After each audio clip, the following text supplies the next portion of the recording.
Hey there, how you doing? This is Light and Monkey on YouTube, or Jixer Speedster. I'm not sure. I forgot what the hell my name is on YouTube. But here with my Ducati 999, and if anybody was wondering, this is the right side with the right side fairing pulled off of the Ducati 999. I just replaced the clutch plates with Barnett clutch plates. You can see here's the old ones. They're pretty worn. Here's one of the plates. I don't know how well you can see that. Bring it into the sun a little maybe.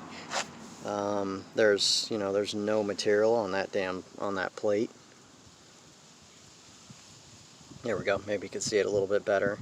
There's no material on those plates on either side. They're dunzo. Yeah, you can kind of tell. I'm not sure how well you can see that. And then it's got like gouges and shit on the top part of each one of the plates.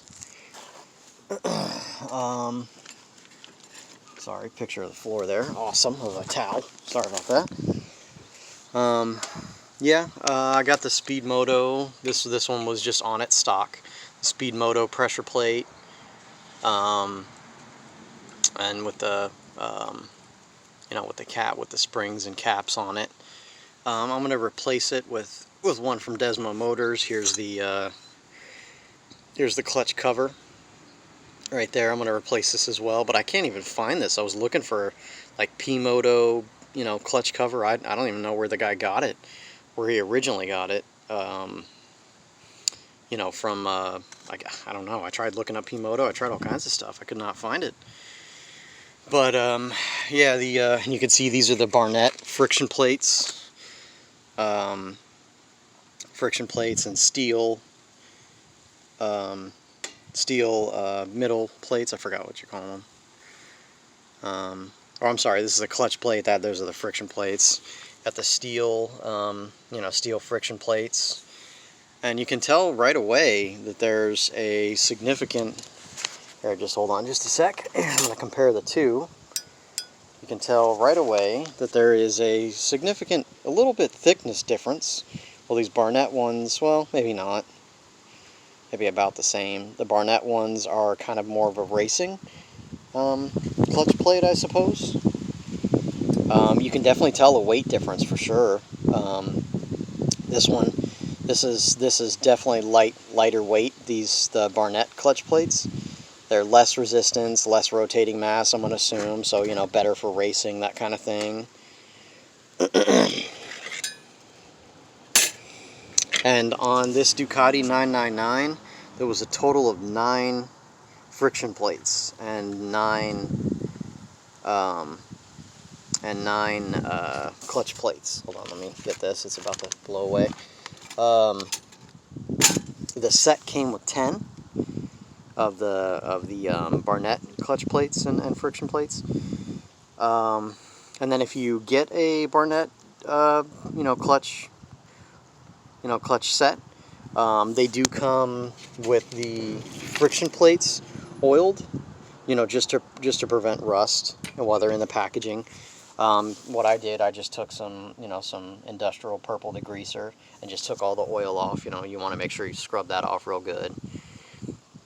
You don't want oil in the clutch when it's a fucking, oilless clutch.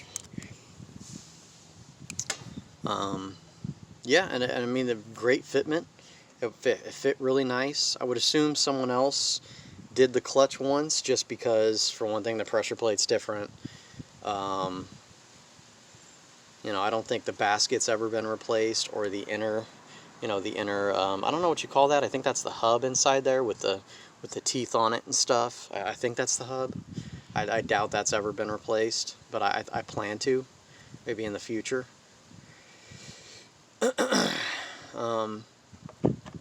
Yeah, and I cleaned I just got the same springs that were on the pressure plate and the caps, and they had some surface rust on them. I just kind of took a little wire brush with some, purple, same thing, with some purple degreaser, and just kind of, cleaned them real good, just cleaned them up. But yeah, I mean, there's a whole side view of the me see if I can zoom back a little. No.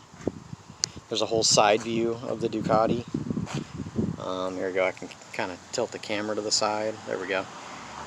With the right fairing off.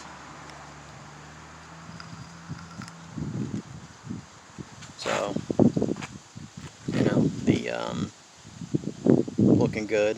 Everything looks good. And I think my neighbor came up, and he's a big Moto Guzzi guy, and he works on his own stuff.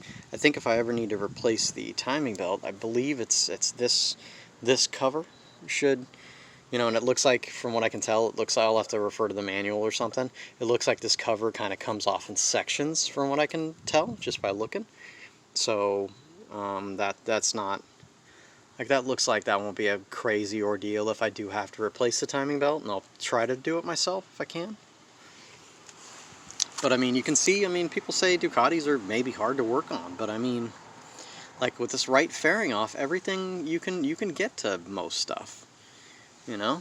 I mean, there's the radiator right there, you can get to that. There's the intercooler right there, you know. There's the exhaust bolts right there. Like, that's, you know, just basic stuff would be pretty easy. You know, there's the window, and then the drain plug is right under there, and there's the filter. You can see, you know, I don't know how much you can see that, but there's a filter right there. You know, so I don't really understand people. Oh shit, you know, I don't know if I want to get a Ducati. They seem really fucking hard to work on. I don't think so. You know, it sure as hell doesn't really seem like it. You know. And this bike has things on it I didn't even notice when I purchased it, which was a couple months ago. It's got the Speed Moto inner fairing. What do you call them? Frame sliders. So they're inside the fairing. So I mean, if I ever go down, it'll protect what's important, and then I can just, you know, replace one side of the, which there's the side of the, I'm not sure how much you can see that. There's the side fairing, the right side fairing, and it's really easy to come off. I mean, it's 4 bolts. It's, you know, it's one there. Well, actually, it's more than 4. It's 1 there. It's, you know, 2 there, 1 there, and then 2 on the bottom. And it's real, you know, there's really nothing. There's nothing to it. There's a little tiny horn, a little beep beep. You know, but I don't really see why people say it's hard bike to work on, or potentially a hard bike to work on. I mean, everything's accessible. You know, everything kind of is, and you can tell that's the engine. It's like an L-shaped cylinder. So there's the top cylinder, and then there's the other cylinder pointing towards the front of the motorcycle.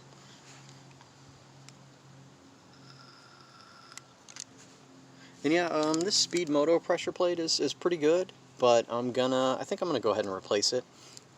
I'm gonna get a pressure plate and cover set from maybe a little shout out from Desmo Racing, and, you know, just straight from Italy, like really authentic shit.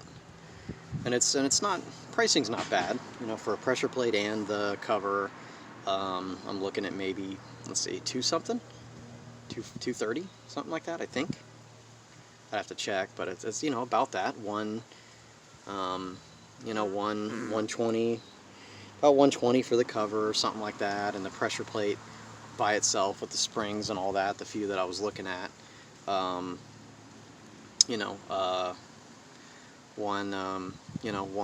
think the pressure plate that I was looking at, you know, 130, something like that. And I think the cover was less. I think the cover I was looking at was maybe like 110 or something. So, you know, and, you know, since I've done a video on it, I put a cell phone mount right there. From what I can tell, that's kind of the only spot really to mount a cell phone mount, and that works. I think that works okay. This one was just off of Amazon. So it's a good little one, you know, just 15 bucks. You know, you loosen the little screw back here. Just, you know, it's just a hand, and then you can rotate it and stuff. And I think that's a pretty good placement for it. It doesn't seem to be. I threw my phone in there, and I was doing some riding for a while, and it didn't seem to go anywhere. But just on a 999, like, there's really no other spot really I can see to mount it. I mean, I can't Can't mount it there, can't mount it here. Can't really mount it there where the choke is. Can't really mount it there. I was thinking maybe on the bars or on the frame kind of in the front, but that'll get in the way of the steering, so it's kind of not an option. Some people said I can put a little ball thing in this tree, but I don't really want to like fuck with that.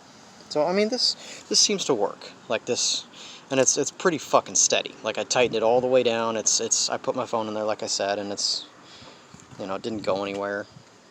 I did replace those. The clutch reservoir and the brake reservoir over here. If you can see it, there it is. Brake reservoir, because the ones that were on top of it, the covers were really shitty looking. They looked all fucked up, like beaten up just by the weather. They looked like somebody had like gouged on them or something. Like they didn't look good. So I threw those on there. Those look good. You know, they work good.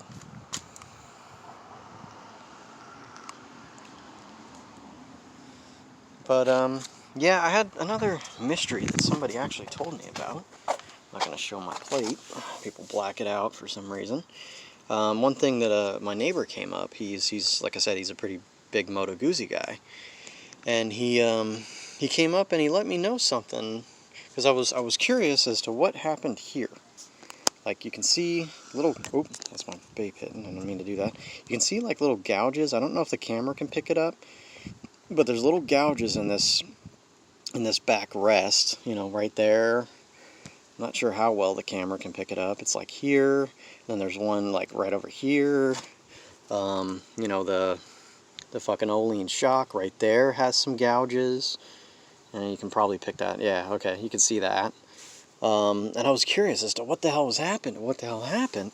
I never got it. Like, you know, I didn't notice it when I picked it up, and I was curious as to what the hell happened. And my neighbor actually, you know, he's a big rider. He rides a lot. You know, he knows what he's doing. He makes his own parts for his fucking Moto Guzzi, all kinds of stuff. This dude knows his shit.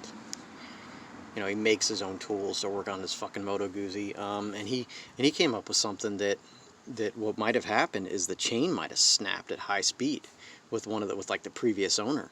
And that actually makes sense. That theory makes some fucking sense. Like snapping, going, you know, 80 miles an hour, and then bam, it just kicks up and it hits these, you know, these rear foot peg rests and hits the Olean shocks. Like that makes fucking sense.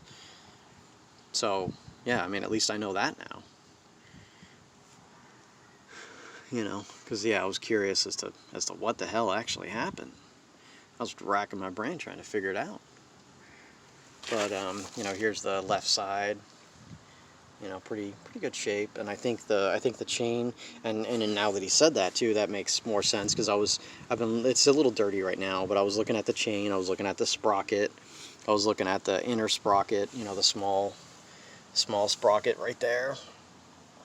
Pointing at it, yeah, right there, up a little, yeah, right there. I was looking at that, and I was like, that looks pretty damn new. You know, and it's 16,000 miles. That, you know, that could be something, but it doesn't. You know, you really, if you're just doing normal driving, like 20,000. I got 20,000 out of my Gixxer's chain and sprocket before they were crap and donezo. You know, so that kind of solves that little mystery.